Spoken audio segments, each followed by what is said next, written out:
This is the reflection of the human mind, the people of Bangladesh. আমাদের জনগণের কোনো দোষ নেই। যখন এই ডাক দেওয়া হয়েছে জনগণের এসেছে, আমি বলছি ব্রিটিশ বিরোধী আন্দোলন বলেন, ভাষা আন্দোলন, পৃথিবীর ইতিহাসে একমাত্র ঘটনা, নিজের ভাষায় কথা বলার জন্যে আন্দোলন সংগ্রাম করতে হয়েছে, গুলি খেতে হয়েছে, জীবন দিতে হয়েছে। This is the single instance in the whole world, but we did it. Our seniors did it. কিছুদিন আগে সিঙ্গাপুরের এক মন্ত্রীর নেতৃত্বে আমাদের অফিসে আসছিল মত বিনিময় করার জন্য। জামাতের ফরেন অ্যাফেয়ার্স স্টাফ এখন আমার পরে দায়িত্ব স্পেসিফিক। আমি তাদেরকে রিসিভ করলাম, বসালাম, জিজ্ঞেস করলাম যে সিঙ্গাপুর 1967 সালে স্বাধীন হয়েছে মালয়েশিয়াতে, এবং যেদিন স্বাধীনতা নিশ্চিত হয় সিঙ্গাপুরের তখন নেতা আক্ষরিক অর্থে চোখ দিয়ে পানি ফেলেছিল যে আমি কীভাবে এই দেশকে পরিচালনা করব। Within the very small span of time, Singapore became one of the developed nation of the world. আমি মন্ত্রীকে জিজ্ঞাসা করলাম, তোমরা কিভাবে এত উন্নত হয়ে গেছো? ওয়ান সিটি ওয়ান স্টেট, একটা শহর একটা দেশ। আমি বহুবার সিঙ্গাপুর গেছি, আপনারা গিয়েছেন। পুরা বিমান টেক আপ করার মতো জায়গা ওদের নেই। খুবই সংক্ষেপে, ভেরি ডাইরেক্টলি এবং ভেরি স্পেসিফিক্যালি সিঙ্গাপুরের সেই মিনিস্টার জবাব দিয়েছিল যে উই আর লাকি, আমরা ভাগ্যবান। কেন? We got a very efficient, patriotic and honest leadership.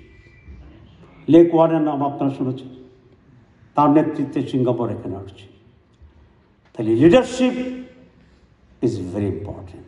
Unfortunately 55 বছরের সেই বাংলাদেশ শাসনের ইতিহাসে তাদের সৌভাগ্য ছিল, they got a strong and honest leadership. আর আমাদের দুর্ভাগ্য হচ্ছিল আমরা সেরকম একটি সৎ, যোগ্য, dedicated for Bangladesh, for the people, আমরা এটা পাইনি। স্বাধীনতার অব্যবধি পরে আমাদের নেতাকে আফসোস করে বলতে হয়েছিল, আপনারা জানেন, আমার সামনে চোর, পিছনে চোর, ডানে চোর, বাঁয়ে চোর। বিভিন্ন দেশ স্বর্ণের খনি পায়, আমি পেয়েছি চোরের খনি।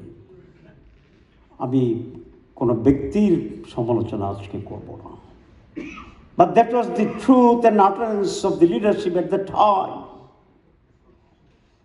এই কথার জবাবে একজন নেতা বাইতুল মোকাররমে বলেছিলেন, আমরা যদি আয়নার সামনে দাঁড়াই তাহলে কি দেখতে পাব?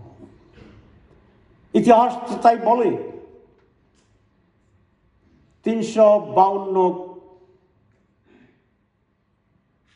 বিলিয়ন ডলার যদি একজনের নেতৃত্বে বাংলাদেশ থেকে চলে যায়, আর এইভাবে যদি সকলে এসে প্রতিযোগিতা করে পাচার করতে থাকেন।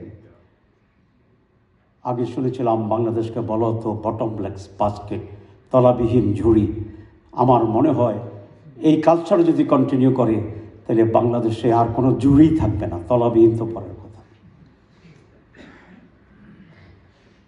We have to address this crisis irrespective of party, affiliation, belief, philosophy, inclination and choice. আপনার দুইজন মেয়রই বলেছেন, খুব রাইটলি বলেছেন, বাংলাদেশে রাজনীতি ব্যবসায় পরিণত হয়েছে। Politics is not business, politics is service. আমি কিছু দিনের জন্য এমপি ছিলাম। কোনো লোকের এসে বলতো যে তাহের ভাই আমাকে 2 টন গম দেন, টিআর বলে। তো আমি বলতাম যে তুমি প্রজেক্ট দাও, কেন নিবা? ব্যক্তিকে তো টিআরের গম দেওয়ার কোনো সুযোগ নেই। মসজিদের জন্য বলো, রাস্তার জন্য বলো, আমি দিয়ে দেবো। পরে আর আসে না, কারণ তার উদ্দেশ্য হচ্ছে 2 টন গম টিআর দিলে সে বিক্রি করে কয়েকদিন এদিক ওদিক করে চলবে। মসজিদের জন্য গম তো তার কোনো উদ্দেশ্য নয়। আমার আগের যে শাসন ছিল সে এমপি সাহেব এরকম টিয়ার দিতেন, সবসময় তো টিয়ার আসে। তো একটি কবরস্থান ডেভেলপ করার জন্য 5 টন টিয়ার দেওয়া হয়েছে তার দলের কর্মীকে। 1 মুঠ গমেরও কাজ হয়নি। লোকেরা যখন জিজ্ঞাসা করে যে 5 টন যে টিয়ার আসছে কবরের ডেভেলপমেন্টের জন্য, এটা কী করছো, তো তারা খুব লাউডলি